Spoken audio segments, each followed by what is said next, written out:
The cruelest part was not the nursing home itself. It was that my children left me there on my birthday. The room smelled of bleach, overcooked vegetables, and that stale, medicinal air hospitals never quite lose. There was a paper cup of water by the bed, a cardigan hanging on the chair that did not belong to me, and someone else's name half peeled from the door. On the nightstand sat a grocery store cupcake a kind nurse had found for me, white frosting trembling under an unlit candle because open flames were not allowed. My phone kept chiming inside my purse. When I finally looked, I saw the family group chat Greg had forgotten to remove me from. A photograph of champagne glasses. Lisa's message. So glad we finally got Mum settled. Derek added a thumbs up. Then another picture, this one from my dining room at home. They were celebrating while I sat on a vinyl chair holding a birthday cupcake in a place they said was for my own good. I did not cry. My hands were too steady for that.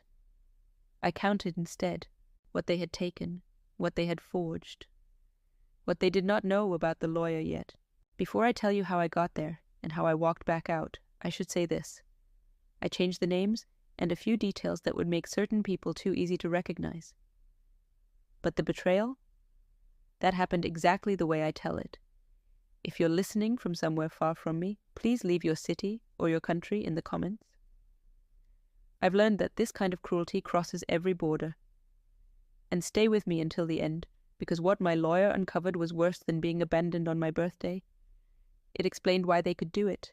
If you are going to understand why that room felt like a betrayal instead of a mistake, you need to know who I was before they tried to reduce me to a paper bracelet and a bed by the wall. My name is Margaret. I was 68 then, a widow for 4 years, and before retirement I worked as a forensic accountant for the state auditor's office. My job for nearly 3 decades was to notice what other people hoped would slide past unnoticed. A decimal out of place. A signature that pressed too hard at the end. A pattern dressed up as an accident. My husband David used to say I could hear dishonesty the way other women heard a faucet drip. We bought our beach house 30 years earlier, back when interest rates were mean and our furniture did not match. It was a modest place when we first found it, weathered shingles, salt-stiff screens, and a porch that leaned a little toward the sea. But it became the center of our family life. My children learned to swim in the cold Atlantic there. Every birthday of mine was celebrated in that house, with David grilling on the deck and the windows open to the sound of gulls. Later, when my granddaughter Emma was old enough to toddle beside me, I taught her how to look for sand dollars at low tide and hold them flat so they would not break. Greg, my son, had always been the child with big plans. He was charming, persuasive, forever, one good opportunity away from becoming the man he believed he already was. My daughter Lisa was softer on the surface, easier to underestimate. Then she married Derek, who looked at spreadsheets the way some men look at locked doors, not with respect, but with interest. After David died, the birthday tradition continued. We still gathered at the beach house every year. Until this one. This year they began saying I seemed confused, tired, forgetful, in need of more support. And grief can blur a mind. I believed them at first. But belief has a shelf life when you have spent years watching lies arrive dressed as paperwork. The first odd moment came about 8 months before they left me at that facility. Greg brought over a packet and called it estate paperwork, said it was for tax purposes, routine housekeeping, the sort of thing responsible families did before there was a problem. He had already flagged the places for me to sign. I remember looking down and feeling something tighten in me, not from the language at first, but from the font. It did not match the letterhead. Most people would never notice that. I did. Then Lisa began stopping by more often, always in the late afternoon when I was tired, always with a bright voice and some quick little question. Did I still use the same investment account? Had I changed my online banking password? Where did I keep the beach house insurance file? She asked, as if she were trying to help me organize. She never asked when I was fully awake. Derek, meanwhile, offered to forward my mail to save me trips to the box on rainy days.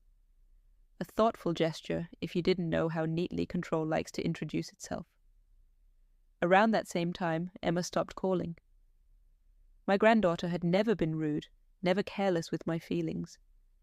When 2 Sundays passed without hearing her voice, I asked Lisa if something was wrong. She said Emma was going through a phase. Teenagers pull away, she told me. Don't take it personally. Then the paperwork began to stack, a power of attorney I did not remember signing, a bank statement showing a transfer I had never authorized, an insurance bill for the beach house sent to Greg's address instead of mine. Separately, each thing could be explained. A clerical mistake, a misunderstanding, a child trying too hard to help. Together, they formed a pattern. And I had audited fraud rings built on less.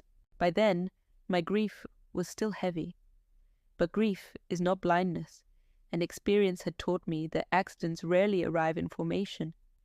The afternoon I stopped suspecting and started knowing, I was sitting at my kitchen table with a laptop my children did not know I owned. Old habits, David used to call them. Occupational souvenirs. When you spend a career tracing money that people believed was hidden, you learn to keep certain tools out of sight. The laptop was air-gapped, updated manually, and stored in a closet behind boxes labeled Christmas ornaments. I had not touched it in over a year. That afternoon, I opened it. I ran a title search on the beach house first. The result arrived in seconds, plain as a slap. The property had been transferred to a trust I had never seen, never signed, never heard mentioned. Greg was listed as sole trustee. The transfer date was 3 months earlier, a Tuesday I remember spending at a doctor's appointment Lisa had insisted I attend. Then I pulled my credit report. 2 accounts I had never opened stared back at me. 1 credit card, 1 line of credit. Both listed the beach house address, the one Greg was apparently now managing on my behalf. Finally, I accessed an email account Greg had no idea still existed. David's old personal address. I had kept it running after he passed, forwarding to a folder I checked once a month, mostly for sentimental reasons. That afternoon, the folder held something else. A thread between Greg and Derek. They discussed how long until we can sell and whether it was worth waiting for prices to rise. Greg mentioned the power of attorney. Derek replied that there was no rush. Then came the line that broke something inside me. Derek had written, "She's too far gone to notice. Happy birthday to us." The message was dated exactly 1 week before my 68th birthday. I read it twice. Then I closed the laptop, put it back behind the ornaments, and sat in the kitchen until the light turned grey. I was not too far gone. I was just beginning. I could have called Greg that evening. I could have asked Lisa how she slept at night.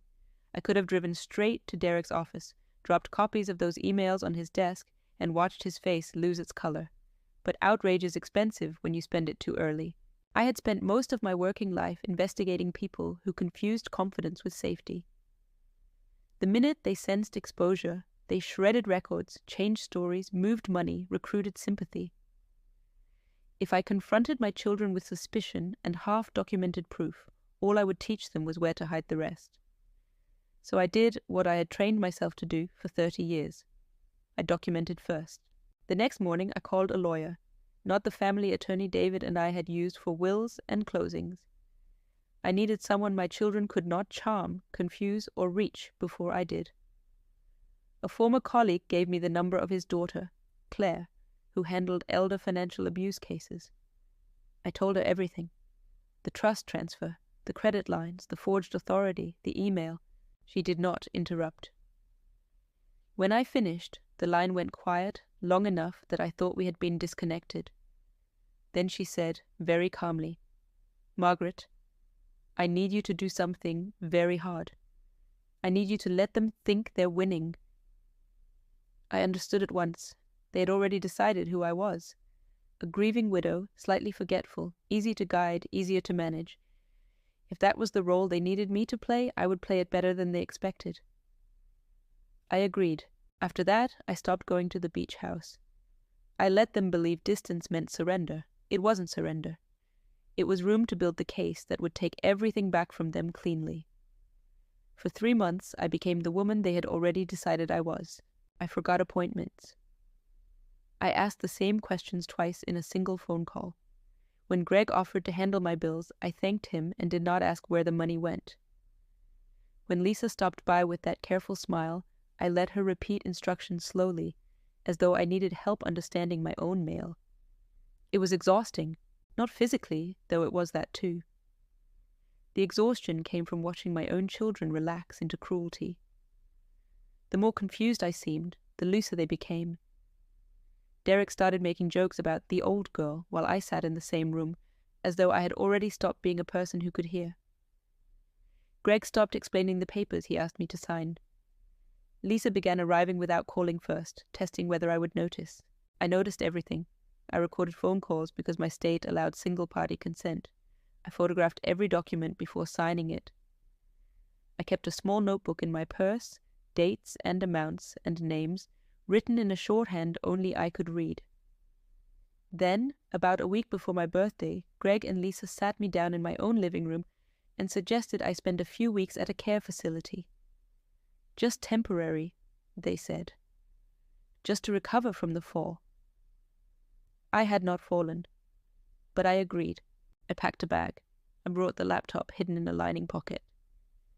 I knew Claire was filing paperwork that very morning, and I let them drive me there without protest. The performance should have been the hardest part. It wasn't. The hardest part was Emma. She visited once during those 3 months. She stood in my doorway looking thin and uncertain, and when we were finally alone, she whispered, "I'm sorry, Grandma. They told me you didn't want to see me." I held her hand. I said nothing. There would be time for truth later. What mattered then was not breaking character before the trap closed. So I swallowed the words and let her leave, thinking I had simply grown too tired to explain. 3 days after they left me there, Claire arranged what Greg was told was a family meeting about my ongoing care. He arrived first, wearing the expression people use when they want credit for a kindness they never intended to give. Lisa came in behind him, nervous but composed, and Derek followed with a leather folder under his arm, as though the room belonged to him already. I could see it in the way his eyes moved. Not to me. To my watch, my handbag, the wedding silver listed somewhere in his mind. Claire was already seated near the window. Greg had been introduced to her only as a patient advocate. He shook her hand too confidently. Men like Derek always do that when they mistake a witness for furniture. The meeting began exactly the way they expected. Questions about my adjustment, my appetite, whether I seemed oriented. Lisa answered for me twice before Claire finally opened her folder and placed the first document on the table. The forged power of attorney, then the trust transfer for the beach house. Then the 2 credit accounts opened in my name. No one spoke at first.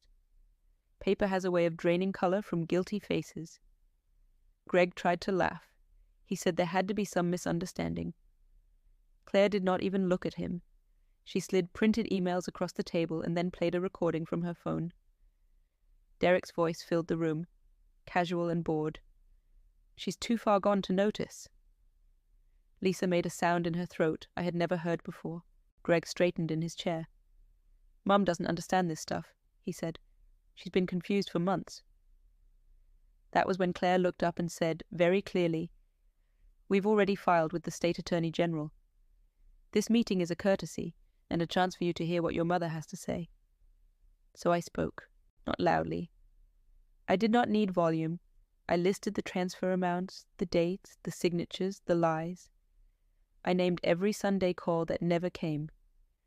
Every form put in front of me when I was supposed to be tired enough not to read it. Then I looked at Lisa and said, "You used to call me every Sunday. Do you remember why you stopped?" "I do. It was the week after you forged my signature." She started crying immediately. Derek stood, said this was over, but Claire told him he was named in the civil suit. Greg whispered, "Mum, you're confused." I smiled at him. "I audited a $40 million embezzlement case in 1996, I said. "I'm not confused. I'm finished." And for the first time, they believed me, completely. After that, the consequences moved the way serious consequences do. Not with shouting, but with letters, filings, holds, interviews, and deadlines. The title on the beach house was Frozen Pending Investigation, which meant no sale, no refinancing, no quiet disposal of the place where my children had learned to swim. Greg's trust was dissolved almost as quickly as it had appeared. Derek's real estate license went under review, and for a man like him, reputation bled faster than money. Lisa had been less ambitious than the men, but not less responsible. Claire negotiated an offer through the investigators, testify fully to what she had seen, produce every message still on her phone, and prosecution would be taken off the table. She accepted. In doing so, she confirmed more than I had known, including how often they had discussed my so-called decline in front of Emma. That was the part that spread outward. The grandchildren were angry, embarrassed, confused, in the way children are when the adults they depend on turn out to be smaller than advertised. 3 days later, Emma called me crying so hard I could barely understand her. She kept asking, "Grandma, is it true? Is all of it true?" I told her, "It's true. But I never stopped loving you." That's also true. My stay at the nursing home ended that same week. I packed the same bag I had carried in, zipped it myself, and signed my own discharge papers. No one from my family came to help me to the car. That was all right. I no longer needed witnesses to my strength. By then, the only thing heavier than my bag was the silence behind me, and even that felt useful. Silence leaves room for truth, and truth had finally done its work for me.